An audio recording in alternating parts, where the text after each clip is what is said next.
بسم اللہ الرحمن الرحیم۔ حقیقت حج۔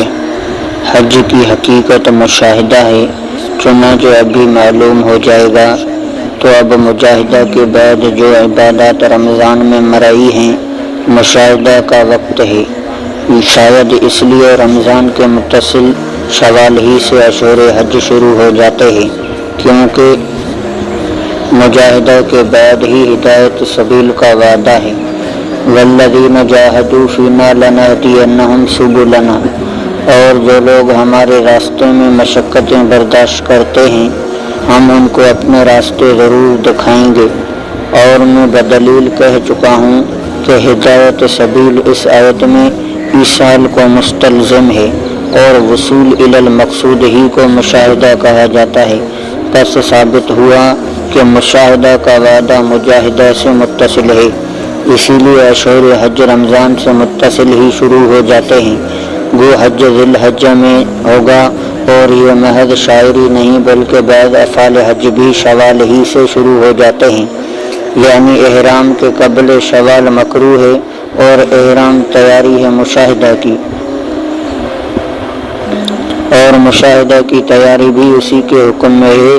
تو اب رمضان کے بعد بلا رہے ہیں کہ آؤ مشاہدہ کرو اور ہم سے ملو، اور وہ ملنا یہ ہے کہ جب تک تم ہمارے دیکھنے کے قابل ہو، اس وقت تک ہمارے گھر کے ساتھ وہی برتاؤ کرو جو ہمارے ساتھ کرتے، بجز مقصودیت و مسجودیت کے کہ اس کی اجازت نہیں۔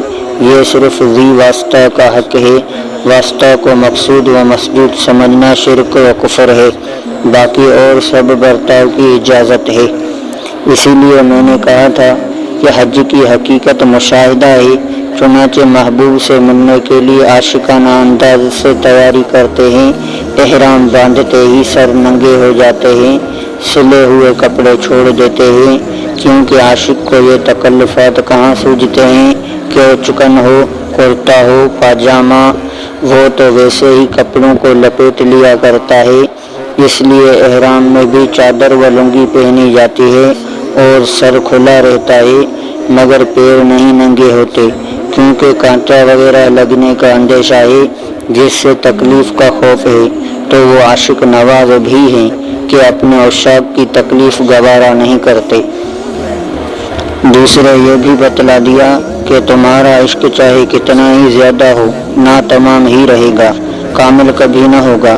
اس لیے نقصان ظاہر کرنے کو جوتا نکالنے کا حکم نہیں کیا۔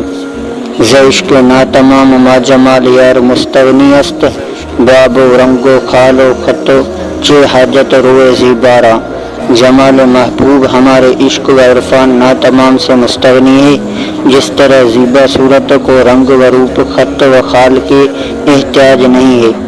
اسی لیے کھانے کی اجازت ہے، ہاں وحشی کے شکار کی ممانعت ہے، اور مچھلی کے شکار کی اجازت ہے، نہانے کی اجازت ہے، اور خوشبو لگانے، خط بنوانے، ناخن کترنے کی ممانعت ہے۔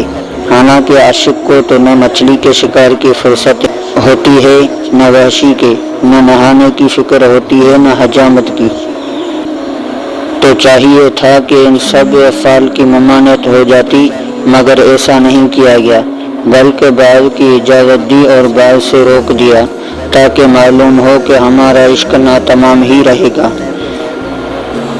ورد نفس حج کا مشروع ہونا تو عقلی مسئلہ ہے، خود عقل اس کا تقاضا کر رہی ہے، آگے افعال عاشقانہ ہیں، ان کا عقلی ہونا ضروری نہیں۔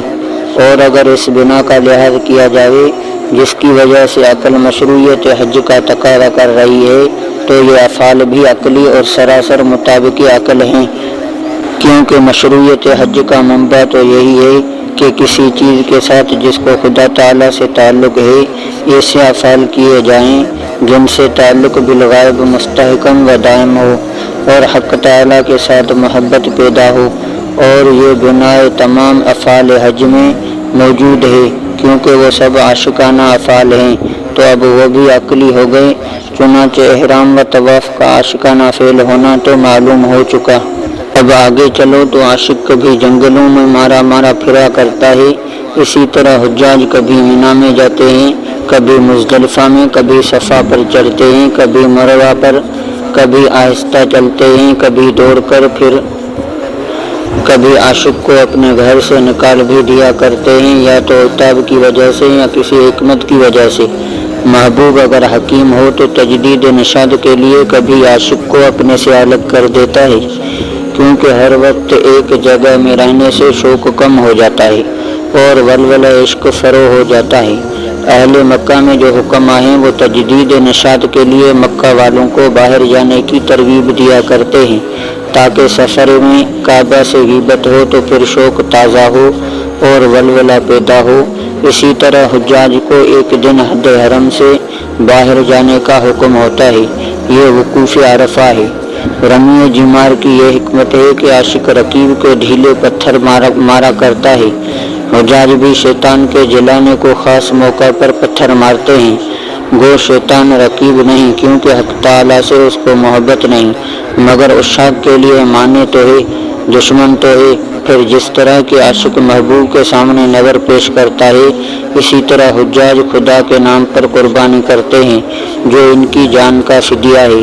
عشق کا مقتضا تو یہ تھا کہ اپنی جان کو نظر میں پیش کرتے، مگر حق تعالیٰ عاشق نواز ہیں، اس لیے جان کے عوض میں ان کے محبوب جانوروں کی جان کو قبول فرما لیتے ہیں۔ اس کے بعد پھر دوبارہ مشاہدہ بیت کے لیے بلاتے اور طواف زیارت میں اظہار محبت کی اجازت دیتے ہیں۔ غرض اول سے آخر تک سب افعال عاشقانہ ہیں۔